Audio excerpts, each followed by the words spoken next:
बहनों और भाइयों, राष्ट्र से बढ़कर के कुछ नहीं हो सकता। यूनिटी देश की कब होगी? जब इंसाफ होगा। और खुद योगी ने उनके राज में कई फॉल्स एनकाउंटर्स हुए अल्पसंख्यक समाज मुसलमानों के। उनके राज में आज भी बुलडोजर के जरिए मुसलमानों के घरों को तोड़ दिया जाता है। आप देख रहे हैं ना, बांग्लादेश में देख रहे हो ना, तो वो गलतियां यहां नहीं होनी चाहिए। वो खुद हेट स्पीच देते हैं मुसलमानों के बारे में।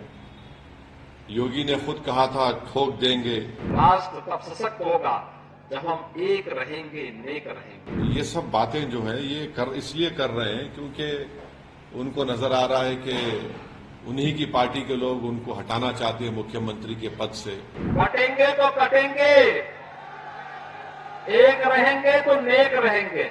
उनके मुंह से जब इतने सब अनाप शनाप बातें निकलती हैं तो फिर वो तो कुछ और ही बात कर रहे हैं। तो बांटेंगे तो कटेंगे, भाई आप ही तो बांट रहे हैं। बहनों और भाइयों, राष्ट्र से बढ़कर के कुछ नहीं हो सकता, कुछ नहीं हो सकता। और राष्ट्र तब सशक्त होगा जब हम एक रहेंगे, नेक रहेंगे, तभी नेक रहेंगे। बटेंगे तो कटेंगे। आप देख रहे हैं ना, बांग्लादेश में देख रहे हो ना, तो वो गलतियां यहां नहीं होनी चाहिए। कटेंगे तो कटेंगे, एक रहेंगे तो नेक रहेंगे, सुरक्षित रहेंगे और समृद्धि की पराकाष्ठा को पहुंचेंगे। हमें विकसित भारत की संकल्पना को साकार करने के लिए कार्य करना है।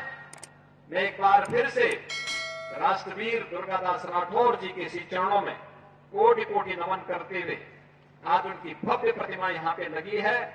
राष्ट्र के प्रति समर्पण और श्रद्धा का भाव जिन्होंने अपने शौर्य और पराक्रम से दिया था, वह श्रद्धा का भाव हमारे मन में सदैव बना रहे। इस विश्वास के साथ आप सबको एक बार फिर से जन्माष्टमी की इस पावन तिथि पर हृदय से बधाई देता हूं। क्या वो ये कहना चाहते हैं कि भारत में इलेक्शंस रिग होते हैं?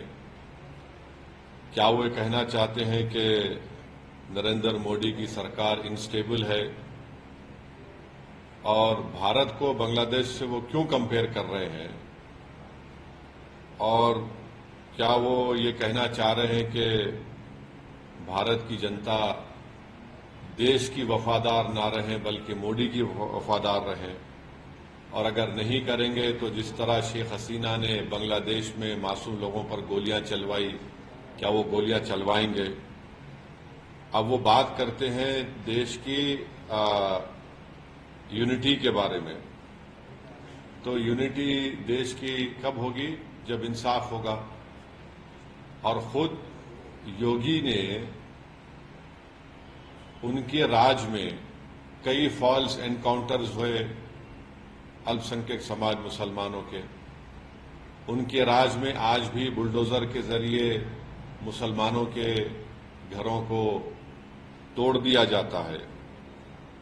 तो और उन्हीं के राज में लोग बोलते हैं कि मुसलमानों का क्या जेनोसाइड, नरसंहार हो। वो खुद हेट स्पीच देते हैं मुसलमानों के बारे में। योगी ने खुद कहा था ठोक देंगे। तो जब वो खुद इस तरह की बातें करते हैं और देश की अखंडता और यूनिटी की बात जब वो करते हैं तो उनके मुंह से जब इतने सब अनाप शनाप बातें निकलती हैं तो फिर वो तो कुछ और ही बात कर रहे हैं। तो बांटेंगे तो कटेंगे, भाई आप ही तो बांट रहे हैं। कौन बांट रहा है? आप ही तो बांट रहे हैं। आप ही ने कहा था कि इस बाई इलेक्शन जो होने जा रहे हैं उसमें मुसलमान और यादव ऑफिसर्स नहीं होना चाहिए। तो ये सब बातें जो है ये इसलिए कर रहे हैं क्योंकि उनको नजर आ रहा है कि उन्हीं की पार्टी के लोग उनको हटाना चाहते हैं मुख्यमंत्री के पद से।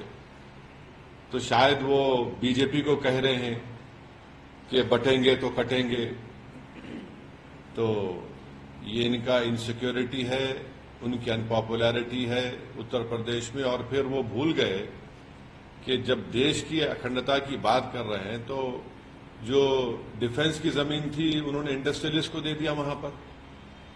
तो ये सब इनका रिकॉर्ड रहा है। तो इसलिए वो बौखलाहट का शिकार होकर अपनी हस्बे आदत सिर्फ मुसलमानों को निशाना बना रहे हैं अपनी हेट स्पीच के जरिए। Subscribe to Midday India. Get direct notifications on all our videos by clicking on the bell icon.